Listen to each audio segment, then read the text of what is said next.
A morfologia sincategoremática lida diretamente com as palavras cujo sentido só passa a existir caso elas estejam relacionadas com outras palavras. Iremos estudar os seus dois grupos de palavras, as definitivas ou determinativas e as conectivas. As definitivas. Podemos definir esse grupo de palavras pela sua função, que é de destacar um indivíduo ou grupo de indivíduos para fora da classe referida pelo nome comum. Isto é, quando ela está associada a este. E quando ela surge associada ao nome comum, temos o que designam como descrição empírica. Elas incluem artigos e deiticos, que irei explicar mais adiante. Exemplos: o carro, este carro, aquelas pessoas e etc. O segundo grupo é o dos artigos, que obviamente todo mundo já deve saber o que ele é. Ele pode ser definido ou indefinido. O definido seleciona um indivíduo e designa qual indivíduo ele está selecionando. Por exemplo, o prefeito da nossa cidade. Ao contrário do indefinido, no qual seleciona um indivíduo, mas não designa de qual indivíduo ele está falando. Por exemplo, acabei de ver uma viatura. O deictico.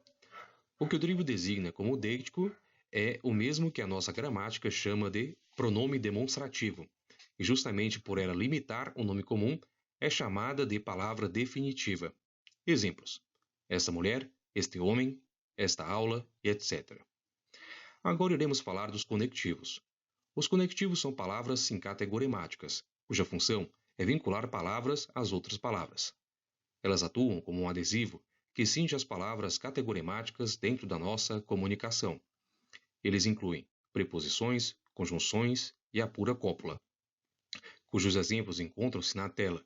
Como todos eles já não são conhecidos ou simples de serem entendidos, bastando apenas um exemplo para que todos compreendam do que estamos falando, irei entrar em detalhes apenas na explicação da pura cópula.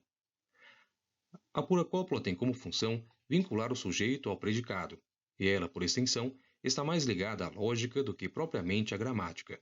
Toda oração na qual se há uma simples afirmação é, por sua vez, composta de três elementos: sujeito, pura cópula e predicado.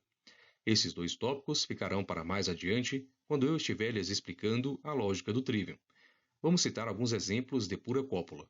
O sol está quente, o Brasil está perigoso e etc. Preste atenção somente em um detalhe. A pura cópula é chamada de pura justamente em contraposição à pseudocópula. Por quê? Porque a pseudocópula expressa uma mera percepção sensível, enquanto a pura cópula uma proposição logicamente verdadeira.